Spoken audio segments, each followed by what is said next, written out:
Welcome, listeners, but take heed. We will say whatever we need to share our knowledge, thoughts, and joy, and even things that do annoy. So join us now, but be aware. We have a tendency to swear. We'll dial it back a little bit. But frankly, we don't give a shit. Welcome to Just Keep Rolling, a Harry Potter book movie compare and contrast podcast. I'm your Gryffindor host, Ellen, and I'm going to pass it off to your Slytherin host, Katie, to do the rolling rehash. Take it away, Kate. All right, it's going to be a bumpy ride.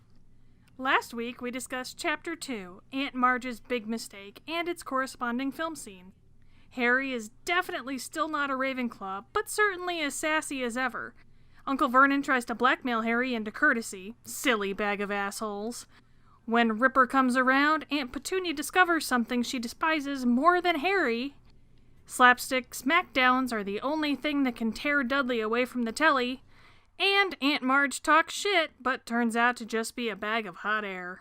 During episode 39, Saspects and the Tweed Bee, our Potter pondering was, in Prisoner of Azkaban, the book, it mentions that Aunt Marge once gave Harry dog biscuits as a Christmas present.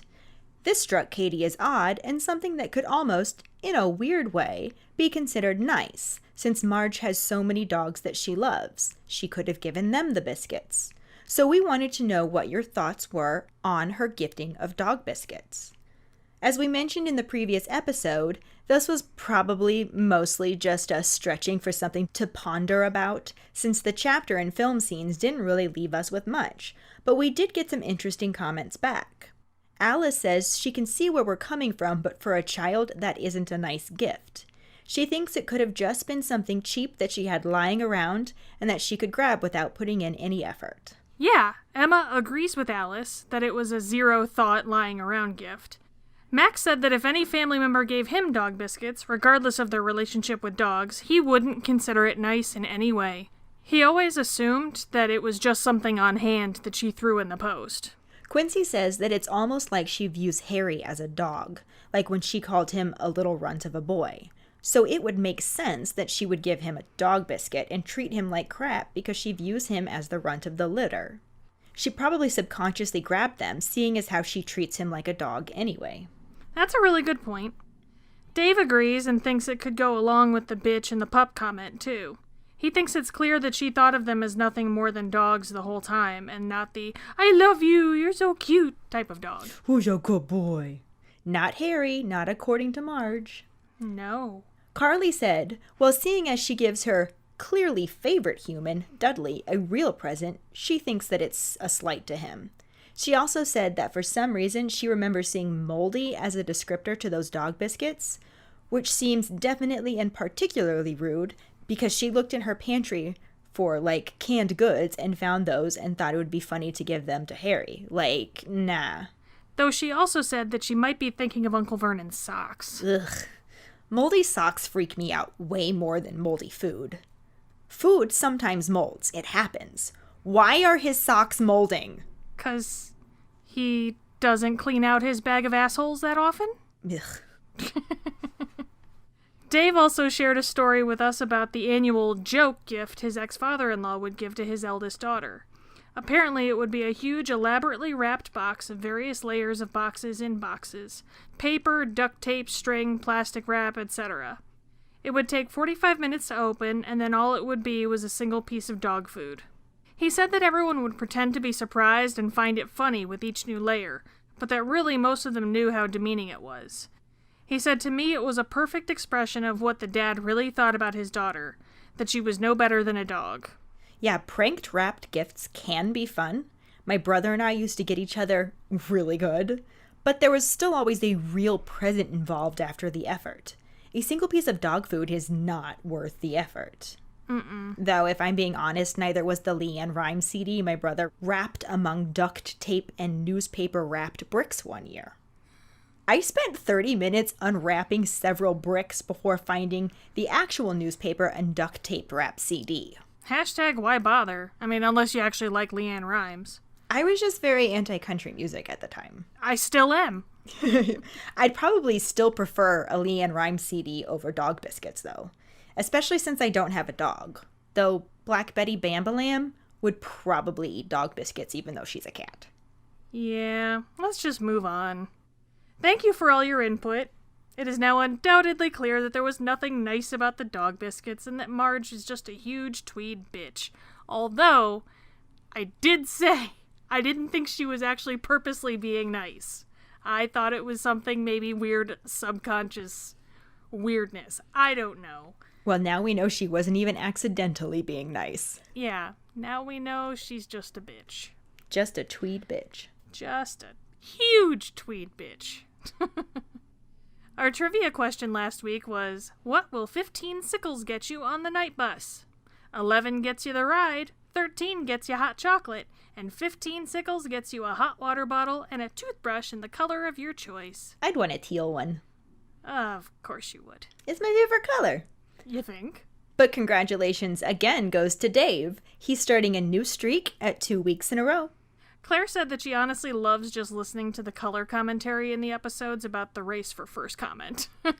This is one of my favorite parts too, especially since for this episode, Max was telling me that he was going to stay up late so he could answer it again. Which is until 4 a.m. for him. Right? I told him that wasn't so much staying up as it was just never going to bed. Didn't happen anyway, as he commented. LOL, my plan to stay up didn't work. Carly just commented, damn! And Dave responded to her saying that while he really does want other people to win too, he seems to have a streak going and now he's gotta go for the record. He says he must beat He Who Must Not Be Named's record. For those of you listening at home, he who must not be named is Quincy. Yep, just named him. Yep. Quincy holds the record at 8 weeks straight. It would be pretty incredible if someone does beat it, especially with all of the competition going on now. Definitely. We shall see. Thanks for playing along, though. For now, let's just keep rolling into Chapter 3, The Night Bus, and the corresponding film scenes. Chapter 3, The Night Bus. Harry gets several streets away from the Dursleys' house before sitting on a low wall, panting from the effort of dragging his trunk. He is still quite angry with everything that happened. After about 10 minutes alone on the dark street, he starts to panic, since he's alone with nowhere to go and has just done serious magic. He's sure he's going to be expelled from Hogwarts for breaking the decree for restriction of underage wizardry, and half expects a ministry official to show up right then. Harry wonders if he's going to be arrested or simply outlawed, and he's even more upset because he has no way to contact his friends for help. He has a little wizard gold in his trunk, but no muggle money to get to London. Since he figures he's already expelled, he considers bewitching his trunk to make it feather light and tying it to his broomstick so he can fly to London under his invisibility cloak and get the rest of his money out of Gringotts. His heart is pounding at the idea, but he can't sit there all night, so he opens his trunk to find the cloak. Before he can, he feels a prickling on the back of his neck.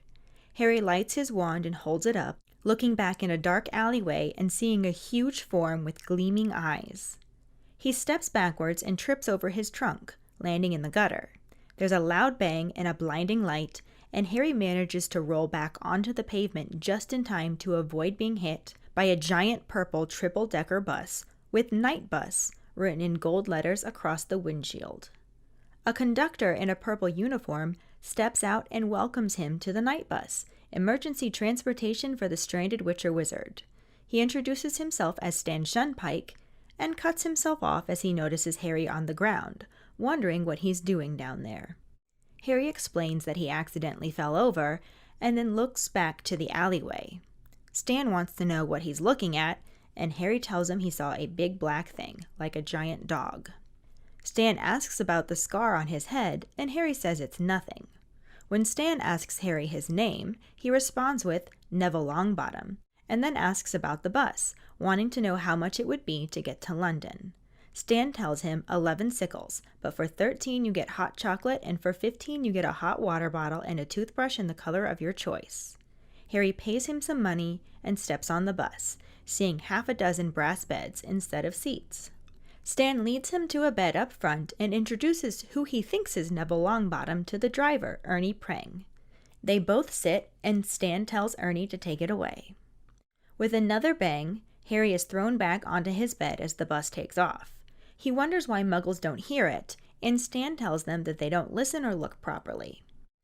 Despite regularly driving up on the pavement, the bus never hits anything, with lampposts, mailboxes, and trash cans jumping out of the way as it approaches. They drop off one passenger, Madame Marsh, and continue on their way. Stan opens the Daily Prophet, and Harry sees a large photograph of the man who had been on the Muggle news, Sirius Black. Harry learns that Black is still at large, and very dangerous, as he had murdered 13 people with one curse. Stan tells Harry that Black was a big supporter of you-know-who, and Harry startles him and Ernie by saying, "What, Voldemort?" Stan can't believe he'd say his name, and Harry apologizes and prompts him to continue the story. From Stan, Harry learns that after little Harry Potter got the better of you-know-who, most of his supporters were gathered up, but not Sirius Black. They eventually cornered him in the middle of a street full of Muggles, and Black took out his wand and blasted the street apart, killing a wizard and 12 Muggles. Then he just stood there and laughed as the Ministry officials showed up and led him away. He was in Azkaban prison until he broke out, and there's never been a breakout before. Ernie shivers and asks Stan to change the subject. Harry is starting to feel even worse, imagining Stan telling everyone the story of Harry Potter blowing up his aunt, trying to make a run for it on the night bus. He wonders if inflating Aunt Marge is bad enough to land him in Azkaban. The night bus rolls on, and eventually Harry is the only passenger left. Stan asks where in London, and he requests to be dropped off at Diagon Alley. When they arrive, Stan helps carry his trunk out, and they are met by the Minister of Magic himself, Cornelius Fudge. Fudge greets Harry by name, and Stan realizes Neville is actually Harry Potter and makes a bit of a scene. Fudge cuts him off to get Harry into the leaky cauldron, and they are greeted by Tom, the bartender. Fudge requests a pot of tea and a private parlor to get away from the overly curious Stan and Ernie. He leads Harry to the room and asks him to sit down. He introduces himself and tells Harry that they were all worried about him and glad that he is safe. He offers Harry a plate of crumpets and tells him that 2 members of the Accidental Magic Reversal Squad have taken care of the incident with Miss Marjorie Dursley, so no harm was done. He also tells Harry that though his aunt and uncle are angry, they have agreed to take him back next summer as long as he stays at Hogwarts for Christmas and Easter. Harry tells Fudge that he always does and never wants to go back to Privet Drive. Fudge is sure he will feel differently when he calms down and goes on to say that they just need to decide what Harry will do for the rest of the summer holidays, suggesting he gets a room at the Leaky Cauldron. Harry is completely shocked that he isn't being punished, and Fudge tells him that they aren't going to punish him for an accident. Harry mentions the letter from the Ministry last year when a house elf smashed the pudding. It said he would be expelled if he did any more magic. Fudge wouldn't quite look Harry in the eyes as he explains that circumstances change and surely he doesn't want to be expelled. Harry says of course he doesn't, and Fudge goes off to see if Tom has a room for him. Harry is sure something odd is going on, especially since the minister himself showed up to meet him. Fudge returns with Tom and tells Harry to stay there and stick to Diagon Alley so they know where he is. He starts to say he better be off, but Harry asks about Black, and Fudge says they are sure to catch him soon. Before he can leave, Harry asks him about signing his Hogsmeade permission form, but Fudge says he can't and thinks it's for the best. He heads off and Tom shows Harry to room number 11. Inside was a comfortable-looking bed, oak furniture, a crackling fire, and Hedwig. Tom chuckles and tells Harry that she is a very smart owl and arrived about 5 minutes after he did. Then adds on, if there's anything he needs, don't hesitate to ask. Tom bows and leaves Harry alone with Hedwig, amazed that he isn't going to be expelled and gets to spend the next 3 weeks Dursley-free. He leans back on his pillow and immediately falls asleep. The movie starts out with Harry walking away from his aunt and uncle's house, wheeling his trunk behind him. He reaches a playground and sits down on the curb. The street lights above him start to flicker before going out completely. The swings begin to move on their own, followed by the merry-go-round and the seesaw. As Harry is nervously looking over his shoulder at playground equipment, he hears a snap and a rustling sound across the street. He turns forward towards the sound and stands, seeing a large, snarling black dog step out from the trees next to a bench. It barks and Harry backs up, pulls out his wand, and trips over the curb, falling to the pavement right as a honking sound begins to approach. A purple triple-decker bus turns the corner and pulls up next to Harry. A conductor reads a greeting to him, welcoming him to the night bus, emergency transport for the stranded witch or wizard, and introduces himself as Stan Shunpike. He puts the paper away and looks around before noticing Harry on the ground and asking what he's doing down there. Harry tells him he fell over, and Stan wants to know what he fell over for. Harry explains that he didn't do it on purpose, and Stan tells him to come on then. Before getting on the bus, Harry looks around the back of it to see if the dog is still there. Stan looks too, wondering what he's looking at, and Harry says nothing. Stan again tells Harry to come on and goes to get Harry's trunk. Harry steps on the bus as Stan struggles with the trunk, and Harry sees a row of beds with one person sleeping and a large chandelier. Stan moves Harry along and then prints out a slip of paper and hands it to him. As Harry reaches for his money, Stan tells the driver to take it away, Ern, and a shrunken head hanging in the window repeats him, adding that it's going to be a bumpy ride. An old man in extremely thick glasses wakes up, takes a bite of a sandwich, and starts driving the bus. The bus takes off, throwing Harry back onto a bed. The beds all start rolling around the bus as Stan asks what he said his name was. Harry responds that he didn't, so Stan asks where he's headed. Harry says, "The Leaky Cauldron, that's in London." Stan laughs and repeats to Ern, who is just driving like a maniac, weaving in and out of traffic. The shrunken head repeats, "The Leaky Cauldron," and then advises, "If you have the pea soup, make sure you eat it before it eats you." Harry wonders about the Muggles seeing the bus, and Stan tells him that the Muggles don't see nothing.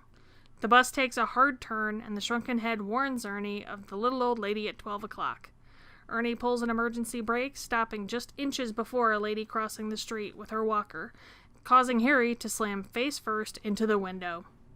The head begins to count down from 10, down to 3.5, 2, 1 3/4, then saying yes as the bus takes off again and throws Harry back onto a bed. Harry regains his balance and notices the picture of a screaming man holding prison numbers on the front page of the Daily Prophet that Stan is reading.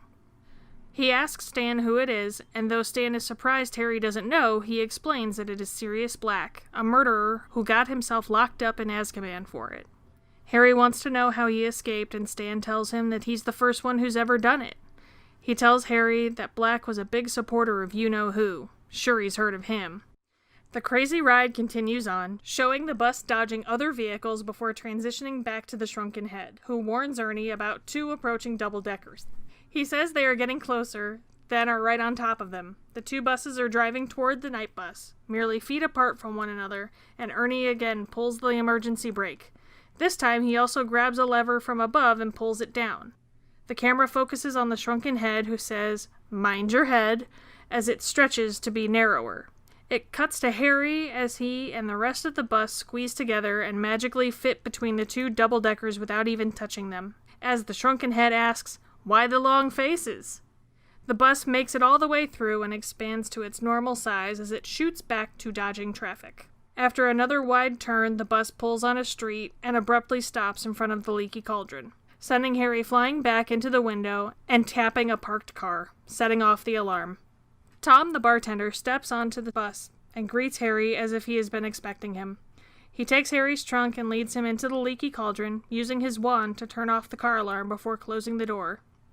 Once inside the bar, Tom leads him up to a room where Hedwig is waiting for him. Harry is happy to see his owl, and Tom tells him that she's a right smart owl, arriving there just 5 minutes before he did. A man standing by the window clears his throat and introduces himself as the Minister of Magic. He tells Harry that his uncle's sister was located and the Accidental Magic Reversal Department was dispatched immediately. While he explains that she was punctured and her memory was modified, Tom sits Harry down and keeps offering him different things to eat before backing away. Cornelius Fudge finishes, saying she won't remember the incident, so no harm was done, and walks over to join Harry at the table, offering him pea soup. Harry again declines, but then asks the minister to explain why he isn't in trouble, since underage wizards aren't allowed to do magic at home, and he broke the law. Fudge tells him that they don't send people to Azkaban for blowing up their aunts, garnering a laugh from Tom. He silences him with a look, and continues on to tell Harry that running away, given the state of things, was very irresponsible. Harry isn't sure what he means by the state of things, and Fudge explains that they have a killer on the loose. Harry realizes he means Sirius Black, and wonders what he's got to do with him. Fudge quickly says nothing, of course, and tells him that he is safe and tomorrow will be on his way back to Hogwarts. He already had Harry's new school books delivered there and says that Tom will show him to his room. Tom gets Harry's books and pulls Harry out of the chair to take him to his room. Harry calls for Hedwig, but before he leaves, Fudge tells him that it would be best if he didn't wander while he's there. So these sections line up really well, but there were definitely some changes made. Yeah, from book to movie, they actually pretty much start and end with the same points, which seems to happen less than you would think throughout the series. It's also going to get worse to line them up as we keep going on. Oh, yeah. By the middle of this story alone, it starts to blur a lot. I was having a really hard time with organizing the film scenes to the chapter to prep for this one. And like I said, it's only going to get worse. Mm-hmm. But at this point, both the book and the film start out with Harry sitting on the side of the road, still upset from what happened, and starting to enter panic mode because he has no idea what he's going to do now. Harry, this is why you don't run away to the park like a 6-year-old. Also, why in the hell would you sit on the wet ground like that? Your ass is gonna get wet, you're gonna be uncomfortable, you're probably gonna catch a cold if we're being honest. Like, you got a trunk, sit on the trunk, what the hell? Come on, dude. Like we said before, Harry is not a Ravenclaw. Really isn't. Though, in the book, he didn't sit on the ground. He sat on a low stone wall, which honestly probably isn't much better. But the book also didn't have him at a playground. Admittedly, I do think that added an interesting visual, plus some creep factor. Oh yeah. It goes right along with the darker tone of the film, with the flickering streetlight and having all the playground equipment start moving on its own, making the eerie creaking sounds. Spooky. The only thing it was missing was some ghostly child laughter. Spookier? Ugh, no. Right? I'd have turned it off at that point. You don't like scary movies. No, I do not.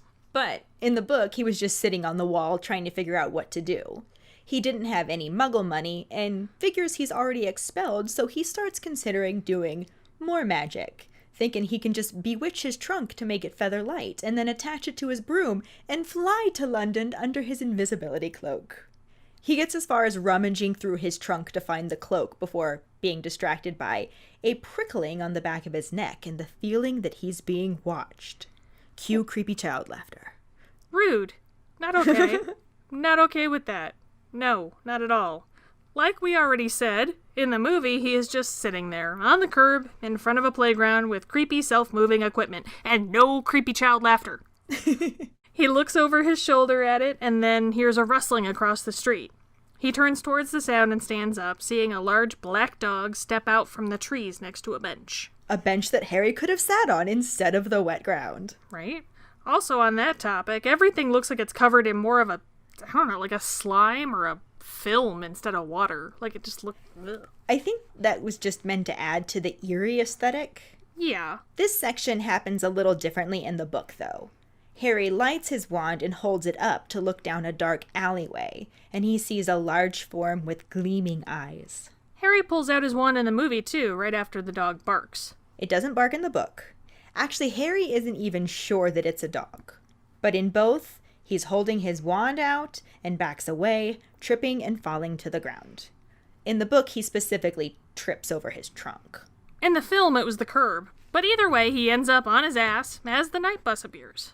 The book had Harry land in the gutter when he fell, and he actually had to roll back onto the sidewalk to avoid being hit by the night bus. It wasn't a near miss in the movie. He basically fell onto the sidewalk and the bus arrived with a honk and pulled up to him fairly slowly. But otherwise, I think the appearance of the night bus is really spot on. Yeah, both in how it arrives and how it looks. Mm-hmm. 2 appearances. I see this. I see what you did there. The book describes it as a purple triple-decker bus with night bus written in gold letters across the windshield. The letters are above the windshield in the movie, but otherwise, yes, it's perfect, basically. In both, a conductor by the name of Stan Shunpike greets Harry. I love that in the movie, Stan reads off a script to introduce himself and even points to his name tag when he says his name. I know. It's basically word for word to the book, too, though the book doesn't really describe it in a way that makes me think Stan was reading it. But I do really love that touch. Mm-hmm. It's pretty funny. In both, Stan sees Harry on the ground and wonders, what you doing down there? Again, I think the movie absolutely just nails this. Like, there's something about the whole, what you fell over for conversation that just makes me happy inside every time. And for some reason, I absolutely love the way Daniel Radcliffe delivers the, I didn't do it on purpose line. Like, maybe it's the perfect amount of sass in his voice. Maybe it's the adorable accent. Who knows? Maybe it's the very hairy hair. Maybe it's D, all of the above. Yes! I also love the chew doing down there bit. It's basically straight from the book and exactly how I read it in my head. Mm-hmm. But it was even better to see it play out in the movie. Oh, for sure. Especially followed up with the, what you looking at? When Harry tries to look back at the dog. I love the way Stan leans around the bus to look, too. Oh, yeah. It wasn't quite how it was in the book since the dog was in an alleyway and the bus didn't break the line of sight. But I honestly think the movie did it better. Yeah, it was great. Especially since right after Harry goes to get his trunk and Stan tells him to get on the bus and he'll get it. Then does that ridiculous struggle to pick it up. Like comedic gold. Love it. It was a nice addition, though not how it happened in the book. In the book, Stan notices Harry's scar and asks, what's that on your head? And Harry just nervously flattens his very hairy hair and tells him nothing. Because he doesn't want to be identified as Harry Potter, just in case. In the movie, Harry just gets right on the bus without that exchange and is sort of budged along to the front by Stan. In the book, before he even gets on the bus, Stan asks his name, and Harry tells him that it's Neville Longbottom. Harry then asks how much it would cost to get to London, and Stan tells him that it is 11 sickles, but for 13, you get hot chocolate. And I'm not gonna lie, because it's spelled F-I-R, teen, I was never sure if he was saying 13 or 14. But I ended up deciding that it must be 13 since the next number is 15, and that makes it jump by odd numbers 11, 13, 15. And 15 sickles gets you a hot water bottle and a toothbrush in the color of your choice, which was our trivia question. Yep. Still teal, by the way. Shocking. I think it's intriguing that in the movie they never discuss how much the night bus costs, yet Stan Shunpike hands Harry a receipt. I always got the impression that it was just more of a bill. Because Harry looked like he was about to get money to pay, they just never really followed through with showing him paying. True. Personally, I would have loved to see the whole exchange about the costs. I think Lee Ingleby did a fantastic job bringing Stan to life and would have nailed it. Oh yeah. Oh my god, he was great. Honestly, not gonna lie, aside from the cystic acne, Stan Shunpike's hot. Hashtag one night Stan. He's no Olive Herwood, but sure, if you say so. I mean, is anybody really Oliver Wood? Aside from Oliver Wood? No. I mean, that's just a given, but Stan Shunpike's still kind of hot. Just saying. Okay. I'm weird. But yeah, it could have been the bill, and we just didn't see Harry get his money out, since the movie focused more on the night bus ride and comic relief. Stan knocks on the dividing glass and says, "Take it away, Ed." Which is very similar to the book. Harry pays, gets on the bus, sees the beds rather than seats, and led up to the front of the bus near Ernie the driver. Stan actually introduces him to Ernie as Neville, and then they both sit and he tells him to take it away, Ern. Movie Ernie was just perfection. I love the giant glasses and the fact that he was sleeping and Stan had to wake him up. Like, he was exactly the guy I don't want driving my bus, and that's why he was perfect. I love the random sandwich bite he takes before the bus drives off. Right? But what the fuck was up with the shrunken head? Like, that made zero sense, sounding like Miss Cleo up in this bitch. Like, what the hell? Seriously! They gave it a Jamaican accent when the practice of head shrinking has only been documented in the northwestern region of the Amazon forest. It makes no sense whatsoever. That's what you took away from that? Yes, it is. It's just completely inaccurate. Okay. I guess it was just for the comic relief of the scene, but I would have rather had the whole bit with Madame Marsh needing to be dropped off first because she was experiencing pretty violent motion sickness. That at least would have made more sense.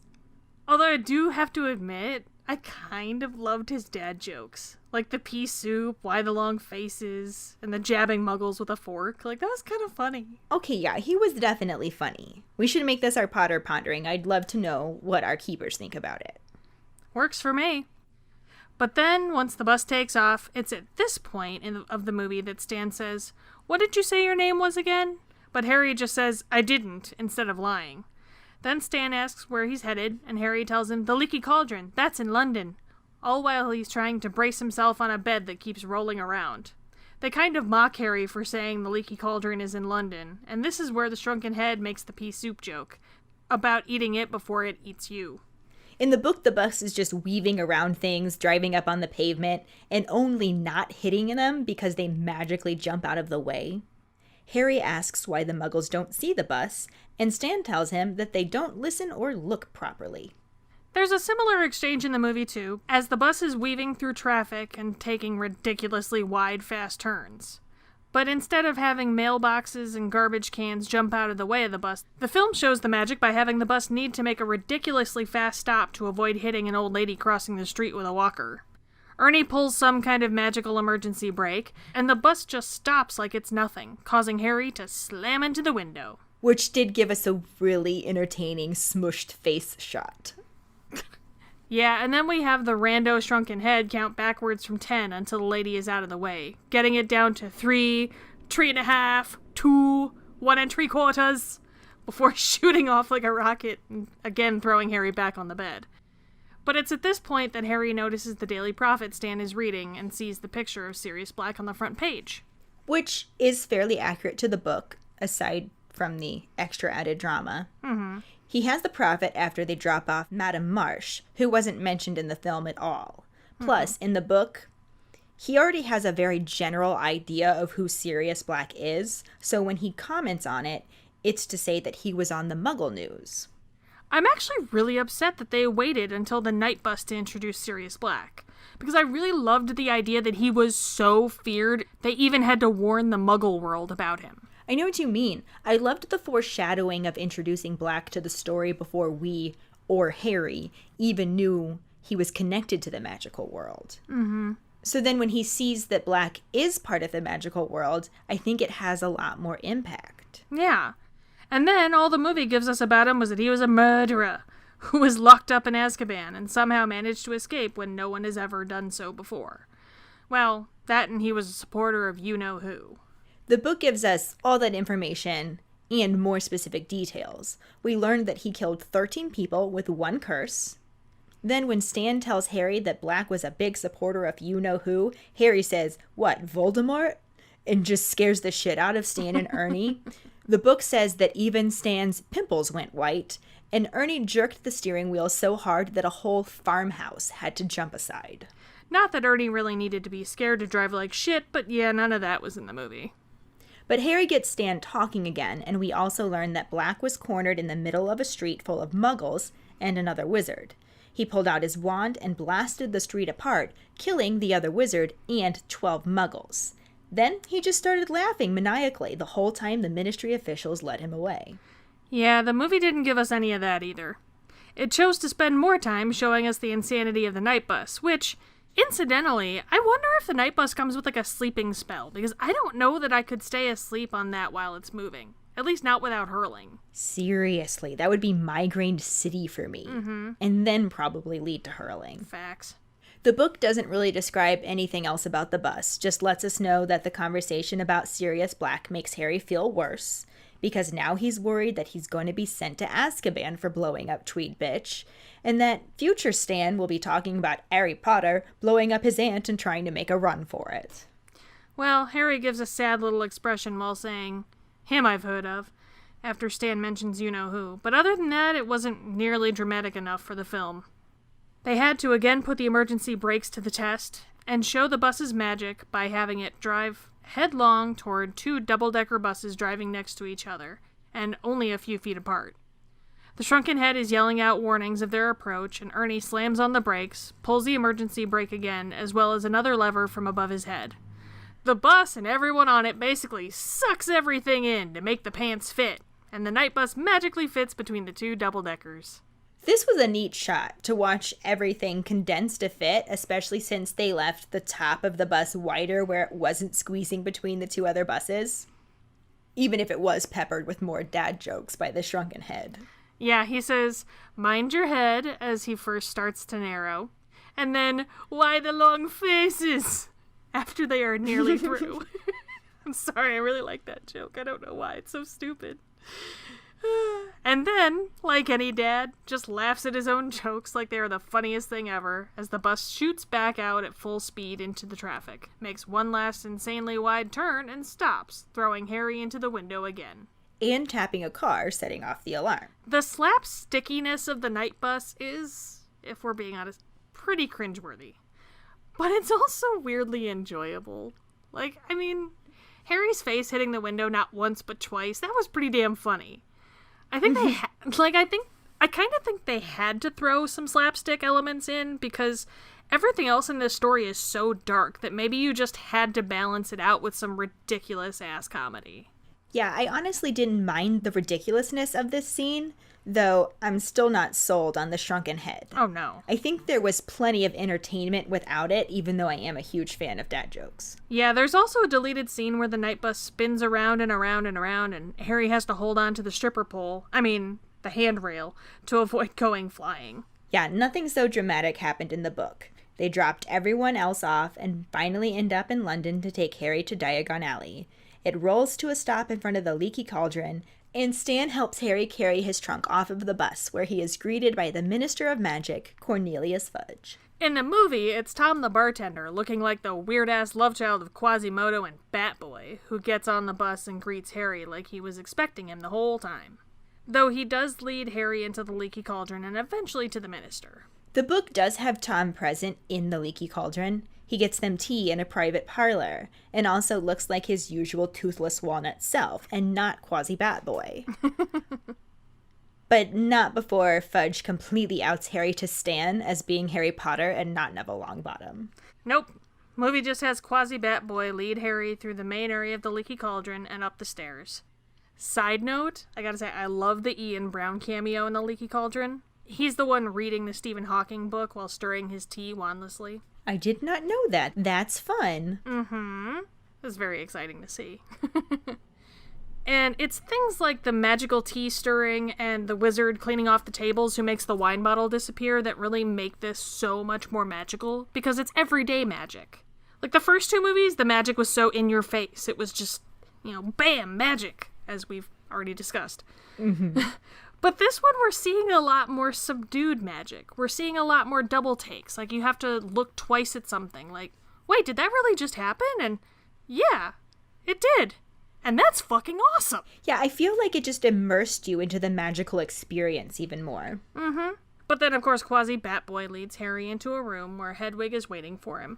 Just kind of looking at Harry like, thanks for nothing, bitch. Take my cage and you leave me to fend for myself. Well, in the book, Harry had sent her to stay with Ron. The movie just gave no explanation to where she was, just had her appear. 'Cause she's smart. Also in the book, Hedwig was waiting in Harry's rented room, not the room he met with Fudge in. And she arrived 5 minutes after he did, not 5 minutes before, like they say in the film.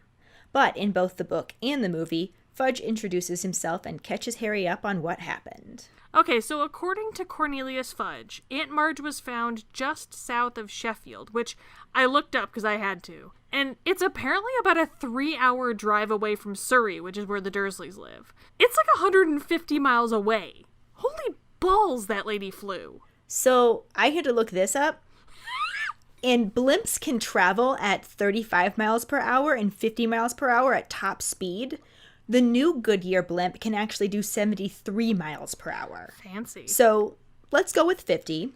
That's about 3 hours of drifting. Seems legit to me. But also, that's not how it happened in the book. She was just up on the ceiling. Yeah, well. She never went anywhere. But that's not dramatic enough. No. 2 members of the Accidental Magic Reversal Squad were dispatched, and Tweed Bitch was punctured and her memory modified. In the movie, Fudge specifically says properly punctured, and I gotta wonder what he meant by properly punctured. Like, did they legitimately, stick a needle in her? Or did they make her burp, kind of like the fizzy drink in Charlie and the Chocolate Factory? Or did she just talk herself deflated? Didn't they take Violet Beauregard to the juicer? Yeah, she had to be juiced. They literally squeezed. Mm-hmm. But Aunt Marge had air, not juice, so I don't know. I wonder if they modified her memory before or after she was properly punctured. Because it seems like she'd be easier to manage if they modified her memory first. Oh, for sure. Like, Tweed Bitch would have been a nightmare if they waited until after.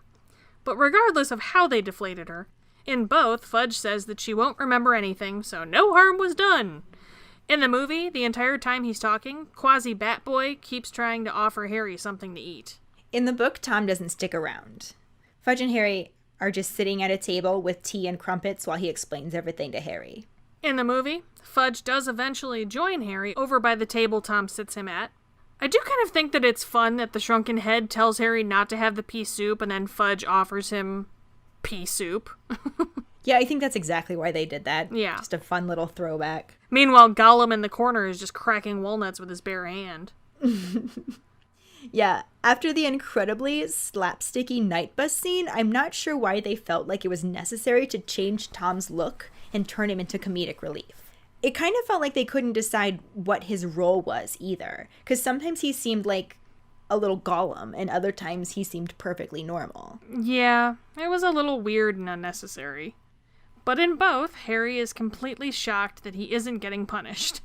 In the movie, he just flat out asks why he isn't in trouble. Not just why he isn't in trouble, he specifically says that underage wizards aren't allowed to use magic at home, which he didn't seem to care about at all in the beginning.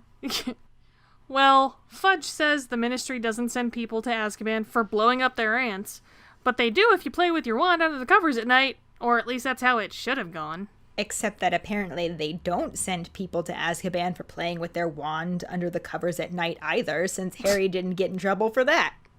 Also, side note, the laugh that Quasibat Gollum gives after Fudge says they don't send people to Azkaban for blowing up their aunts is just way too extra. Right? If I'm honest, it sounded like my husband when he really gets laughing. I can't stand like, it's so bad. But then coming from Quasibat Gollum is it's just ridiculous. I can't. But then he tells Harry that running away, considering the state of things, was very irresponsible, prompting Harry to ask what he means by the state of things. Fudge explains that there's a murderer on the loose, and Harry says, Sirius Black, you mean, and wonders what's he got to do with me. Nothing, of course. Yeah, good save, Fudge. That was really fucking believable. Yeah, in the book, after Harry realizes he won't be getting into any trouble and doesn't have to go back to the Dursleys until next summer, Fudge goes to see if Tom has a room for Harry, leaving him to sit there and wonder about how something odd was going on, especially since the Minister of Magic himself showed up to meet him. Harry figured it wasn't normal for the Minister to get involved in cases of underage magic. But then Fudge comes back telling Harry room 11 is free and asks him to stick to Diagon Alley while he's there so they can keep an eye on him. Before he can leave, Harry brings up Black, not the other way around like in the movie. He also tries to ask Fudge if he'd sign his permission slip to visit Hogsmeade, but Fudge says he can't and that it's for the best. He then heads off and Tom shows Harry to his room. Gotta love Harry's priorities right there. Right? In the movie, right after his extremely convincing nothing, of course, Fudge tells Harry that he's safe and tomorrow he will be going back to Hogwarts. He also says that he's had Harry's school book sent there. So I gotta wonder, did Fudge buy Harry's books this year? Or did he somehow get into Harry's vault? Or what? Like, how are his school books there already? I have no idea because in the book, Harry still had 3 weeks before his return to Hogwarts. Right. And as we'll see in the next chapter, he uses that time to go buy all of his own damn books. Wasn't the most logical of streamlining that they did there. But Tom grabs Harry's books and basically grabs and shoves Harry out of the chair to lead him to his room. Harry calls for Hedwig, but before he leaves, Fudge tells him that it would be best if he didn't wander while he was there. Where the fuck's he gonna wander, though? He leaves for Hogwarts the next day, for Christ's sake. Right? The sentiment of that comment made a lot more sense in the book when Harry had 3 weeks to himself to explore Diagon Alley. Definitely. But That's where the movie scene ends. The book chapter takes us all the way to room 11, and this is where Hedwig is, and Tom tells Harry that she arrived 5 minutes after he did. He also tells Harry to ask if he needs anything, and then leaves him to his room. 3 weeks of Dursley-free freedom, and his relief of not being expelled or arrested. The book chapter ends on Harry flopping back on his pillow and falling asleep without even removing his glasses. This will bring us to our new actors for this section. We already mentioned the hottie, Lee Ingleby as Stan Shunpike. # one night stand. Which I think he's awesome. I've seen him in a couple other things. He was in this great show called The A Word. It was really an excellent show. But it was funny because the whole time I'm watching it, I'm like, that's Stan Shunpike. Well, I really thought that he brought Stan Shunpike alive. Like, that is just 100% how I imagined him when I was reading, especially with the way that she spelled his dialogue. Yeah. It was delivered so perfectly. It was perfect. And, like, his facial expressions, and, yeah, he was great. We also had Jimmy Gardner as Ernie Pring. Who was perfect. Like we already said, just not who you'd want to be driving your bus. Yeah. Which, I mean, that mostly goes to wardrobe and makeup, but still. Right. The glasses alone. Yeah. Like, we should probably be talking about Ernie Pring's glasses. Yeah. Because that was the role right there. And maybe his sandwich. Right. Ernie Pring starring his sandwich, basically. Then, of course, the Jamaican shrunken head was voiced by Lenny Henry. He had a wonderful voice, but I'm rolling my eyes. I know. Like, for what he was, he did very well, but the character itself was unnecessary. Yeah, right. And, I mean, I will legitimately... Those lines were even funnier for being in a Jamaican accent, I think. Yeah. If he were a character in something else and not the Harry Potter and the Prisoner of Azkaban night bus scene, I probably would have loved him. Yeah. I just don't see its place in this movie. And I think that's a shame because I think it does him a disservice. It really does. If they really wanted to add some humor, I just don't see why they needed to add it through a Jamaican shrunken head. That seems odd. It doesn't really fit so. in with everything else that's going on. In itself, it doesn't make any sense. Yeah. But we could go on about that for a while, so. That's not poor Lenny's fault. No, it is not. He was just playing the part, yes. Lovely voice. Great name. Lenny. Lenny Henry. So Jim Tavare replaced Derek Dedman as Tom the bartender, and this changed the aesthetic from Toothless Walnut to Quasibat Gollum. But if we remember, even in the movie, he wasn't really Toothless Walnut. Derek Dedman wasn't really, he was just a bartender. I just needed a good descriptor so that I could say Quasibat Gollum again, because I'm having a really fun time saying that. I'm enjoying it. I don't know if this was the director's fault or Jim's fault. But like I was saying, I couldn't figure out what his character was supposed to be, because sometimes he seemed like he needed to stop eating the paste, and other times he seemed like a perfectly normal human being. Yeah, I agree. It wasn't a cohesive character. It's kind of all over the place. It felt like they were trying to shoehorn in some more comedic relief that didn't fit. Yeah. But again, that's not Jim Tavare's fault. No. Of course not. I mean, I have to say, as the only Quasibat Gollum I've ever seen, I have to say I think he was the best. The first time I saw promo pictures before the movie came out, I was like, why does that guy look like Batboy? Like, that's all I could think of the whole time. Well, and just, that's fine. I don't know if maybe they had to change actors or what, but considering that he's very specifically described 2 different times as looking like a toothless walnut, or a gummy walnut if you're reading the British version... Like, this couldn't have looked further from that. Yeah. He was all teeth, really. Right, at least the first Tom was kind of wrinkly. Yeah. I still wouldn't describe him walnutty, and I'm pretty sure he had teeth too, but... Yeah. I don't think this is his fault, though. I think this is a direction costume choice. It was a very odd choice that was made.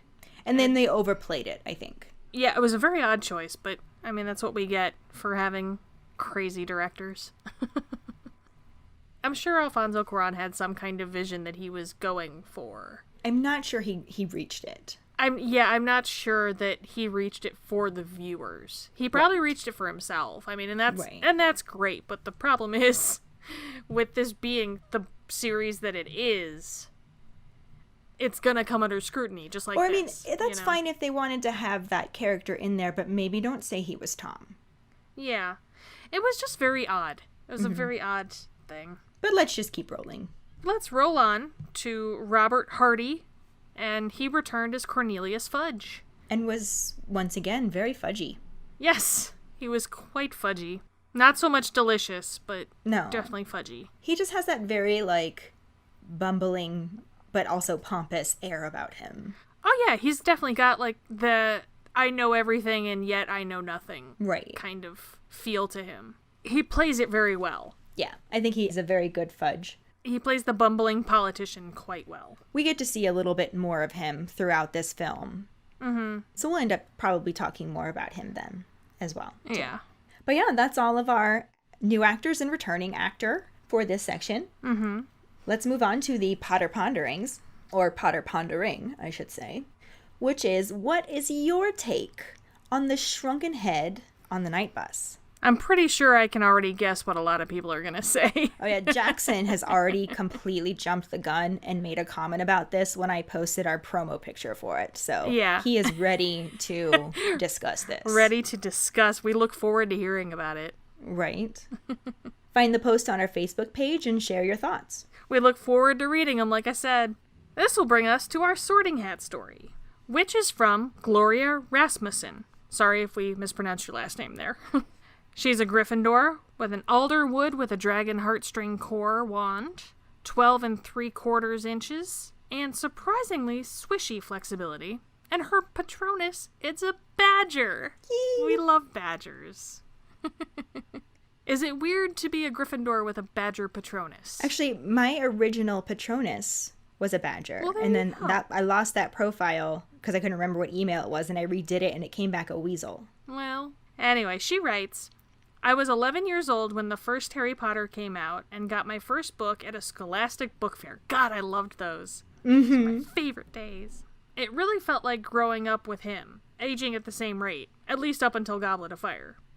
I read the first 4 over and over, but 5, 6, and 7 I only read once after they were released, until this past month when I did a complete reread.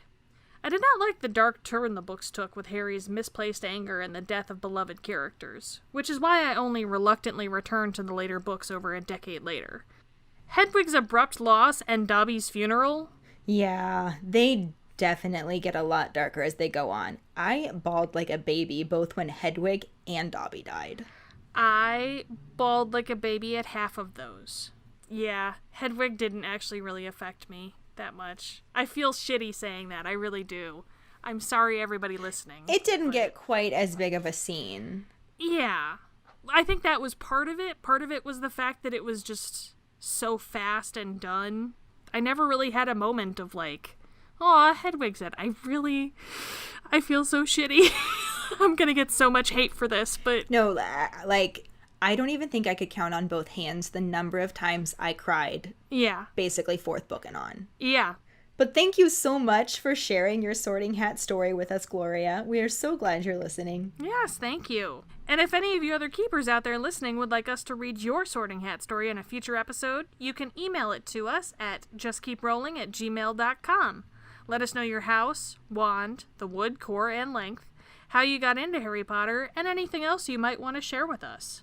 We also have a post pinned at the top of our Facebook page if you just want to share it there instead. And that will bring us to this week's trivia question, which is, George jokes that the Ministry loaned cars will have little flags with HB on them for Percy. What does Fred say HB stands for? The prize for the first one who responds with a correct answer and the code word #PuddingSnorts will get a bitch is a witch, motherfucker's a wizard, a just keep rolling, that's not how it happened in the book, that's not how it happened in the movie, or a pride sticker. Another way to get a sticker is to rate and review us. If you are an Apple person, you can do it through the Apple Podcast or iTunes app. If you don't have Apple, you can write a recommendation on our Facebook page. Then email us at justkeeprolling@gmail.com to let us know you did, and we will get back to you to figure out which sticker you want and where to send it. Don't forget to find us and follow us on Facebook at JKR Podcast and Twitter and Instagram at Just Keep Rolling. Following us on Podbean at justkeeprolling.podbean.com will get you the episode as early as possible and give you a leg up in answering the trivia question. If you'd like to support us as a patron for extra perks, you can go to patreon.com/justkeeprolling. As always, any support you can give is greatly appreciated. Your support helps us create merchandise as well as other content for the podcast and gets you all kinds of extra perks, like being part of the patron-only Facebook page that gives you early access to Potter Ponderings, extra discussions, and sneak peeks at new content. Other perks include Just Keep Rolling swag, getting to name Potterheads a history topics, participating in a monthly virtual hangout with me and Katie, plus even guest hosting an episode and more. You can also go to our website at justkeeprolling.com to check out our Just Keep Rolling and Harry Potter related merchandise for sale, including our Equality line that we will donate the proceeds from to the Trevor Project and the NAACP Legal Defense and Educational Fund. And join us next week when we talk about Chapter 4, The Leaky Cauldron, and the corresponding film scenes. Thanks for listening. We hope you hear us again. I'm Katie. I'm Ellen. Until the next time, just keep rolling.